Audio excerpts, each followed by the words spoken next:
ගොඩක් ස්තුති වෙනවා නවලක හොස්පිටල් එකට මේ වගේ ප්‍රෝග්‍රෑම් එකක් ලොන්ච් කරාට. ඒ වගේම අපි ප්ලෑන් කරනවා බබෙක් හදන්න. කොහොමද ඒකට ප්‍රී රෙඩි වෙන්නේ කොහොමද මොන වගේ දේවල්ද අපි කරන්න ඕනි ඒ හැමදේම ඉගෙන ගත්තා. අපි ප්‍රෙග්නන්සි පීරියඩ් එකේ ඉඳලාම ඩෙලිවරි වුණාන් පස්සේ ඉඳන්ම මොන වගේ දේවල්ද කරන්න ඕනි. ඒ හැමදේම ඉගෙන ගත්තා. ගොඩක් ස්තුතියි නවලක හොස්පිටල් එකට මේ අවස්ථාව ලබා දුන්නට.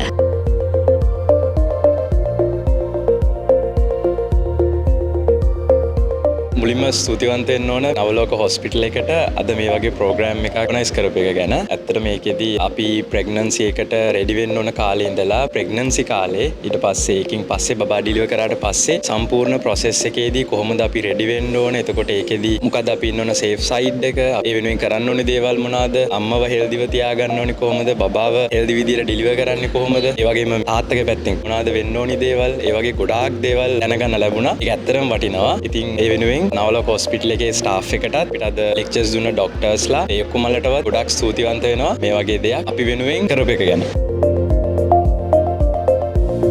මුලින්ම නවලෝක හොස්පිටල්ස් එකට thank you කරනවා මේ වගේ සෙෂන් එකක් arrange කරාට. ඇත්තටම මම first time මම කෙනෙක් ගොඩක් දන්නේ නැති දේවල් ඉගෙන ගත්තා. very informative session එකක්. diets ගැන PD session එකක්, VOG කෙනෙක් කතා කරා, practical session එකක් තිබ්බා. first time මම වෙන කෙනෙක්ට ලොකු chance එකක් මේ වගේ session එකක් කරන එක. thank you, a very informative session. ගොඩක් ලොකු experience එකක් හම්බුණා. thank you again.